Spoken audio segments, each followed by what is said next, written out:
All right, there's two things that represent God. Number one, marriage. Marriage is symbolic of the relationship between God and his people. The other one is fathers and their children. That's another relationship that represents God and his people. It's a relationship between fathers and their children, okay? Your mom and your dad are never, ever, always 100% in agreement with you. And you and your wife are going to have fights and issues the whole time you're married, okay? What makes a beautiful marriage is how you fight and how you get over those fights. So here's a video. My man here, Nick Jones, he's showing about this ex-pastor. I'll bring it back so you can see. Well, he'll show the guy in a minute. This guy is going on and on and on. He's going off saying crazy stuff about how, he was separated from people because of his faith in God. Well, you don't have to separate yourself from anybody until they start to act up. I can hang out with gay people. I can hang out with people that are in prison. I can hang out with prison bait. I can hang out with total criminals. I can hang out with cops. I can hang out with filthy rich, politicians, lawyers, whatever, for a minute till they start acting up, and then I got to go my separate way. Nobody's separating you from anybody. Another thing is, right now, you need to understand that God is giving you free will. Free will. In order to save you in the end, some of that free will be taken. That's why on this planet, in this life, you will take your free will to the maximum of wherever you want to take it. You can be a total atheist. You can be a total hater of God. You can kill Christians if you want to. You can go to the extreme of being anti-God, anti-religious, anti-whatever you want to be anti about. Okay? Nobody's stopping you. You have free will. You have free will also to do better than that, to believe in God, to worship God, to believe in Christianity or some other false religion. You have that free will. Okay? He's giving you that now because you're going to eventually submit to his will in the end. And you're going to be his culture, his politics, his planet. He's going to be the man, and you're going to choose. That's why on this earth we go through all these things. Because whatever our choice is, that is what we will suffer, or that is what we will be blessed in. There's the guy acting like a maniac, okay, about God, okay? But you have free will, okay? I have free will. I can do whatever I want to do. I chose God. Maybe this guy doesn't understand that he chose God. God didn't put a gun to his head and say, worship me. You chose God. You chose to be a Christian. Atheists go around telling people that we're manipulating people into becoming Christians. We're forcing people to become Christians. They'll say anything. Look, let me tell you something.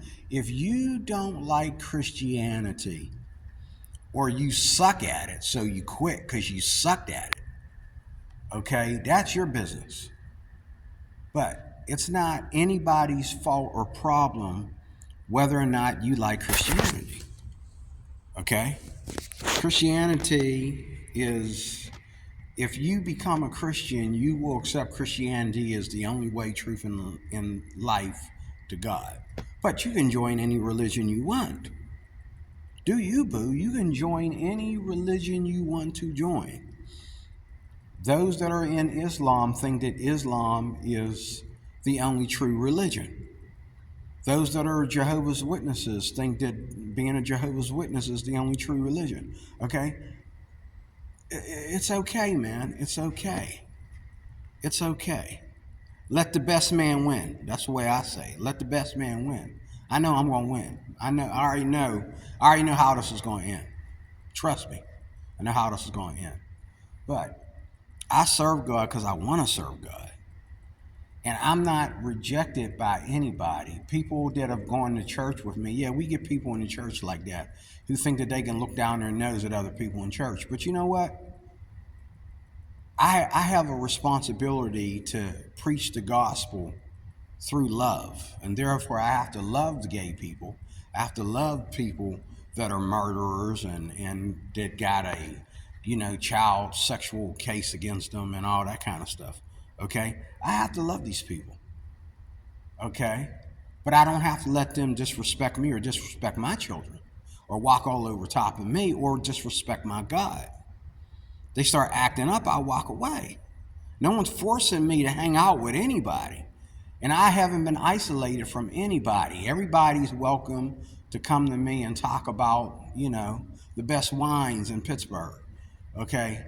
Anybody can come up to me and talk about, you know what I'm saying? Oh, that girl there is very, very beautiful. She's a very beautiful girl. And, we can talk about the Republican Party. We can talk about the Democratic Party. We can talk about, God, and we can talk about anything you want to talk about. As long as it doesn't disrespect me as what I believe. And one of them things is being a Christian.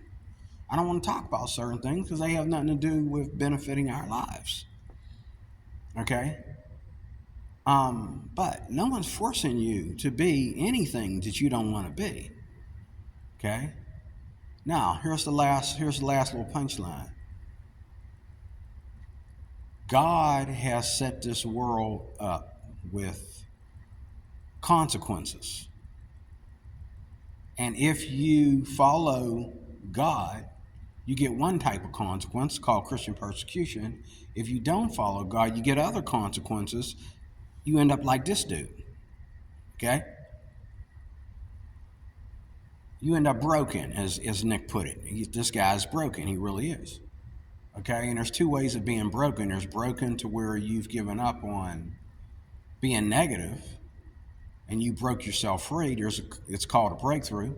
And then there's broken where you're such a spiritual mess. You're like a spiritual vegetable.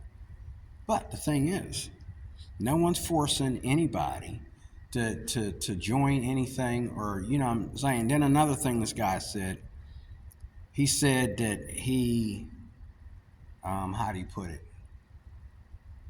I forget how he put it, but he was basically saying on the lines that he was taught to be a bigot. No, you weren't. No, you weren't. Maybe it's because of the denomination you went to. You go to the wrong denomination, it'll mess you up. Okay. I'm not taught to be a bigot. I love everybody. I love everybody. There ain't nobody I can't get along with if they want to get along with me. Okay. I respect that you have to be this or you have to be that. What I don't respect is that you have to criticize me for being a Christian in order to be that. You want to be gay over there. Don't come over here and think that you got to win some kind of battle with me in order to be gay. I'm not keeping you from being gay. You want to be, you want to be sexually promiscuous, be sexually promiscuous over there. Don't come over here and act like you need to win some argument with me to be sexually promiscuous. We have free will. And as long as God has given us free will, can't nobody criticize God. You cannot criticize God for anything. He's given you free will. What happens when you die? I guess science didn't have control. What happens during your life? Tragedies that happens to you, death, injury. Oh, well, I guess science don't have control over that either. And I guess, you worshiping the devil or being a person of the world or being anti-Christian or anti-religious, whatever, I guess that didn't save you either. So if it doesn't save you to be anti-God, why do it? If it doesn't help, why do it? You know what I'm saying? That's just like I prayed all this week, every day before I came to work, and things that I was concerned about, God fixed. Today I came to work and I had an issue, and I had to go all the way back home, and I'm thinking, God, why'd you let that happen to me? But more than none, God is always answering prayer. God is always helping us. He's helping his people. But the consequences are fixed. They were fixed before you were born. And your life has a predestination to it, whether you believe in God or not. Your life is predestined by God. There's nothing you can do about that. You can be an atheist, you can be a Christian. It doesn't matter. Your life is predestined by God.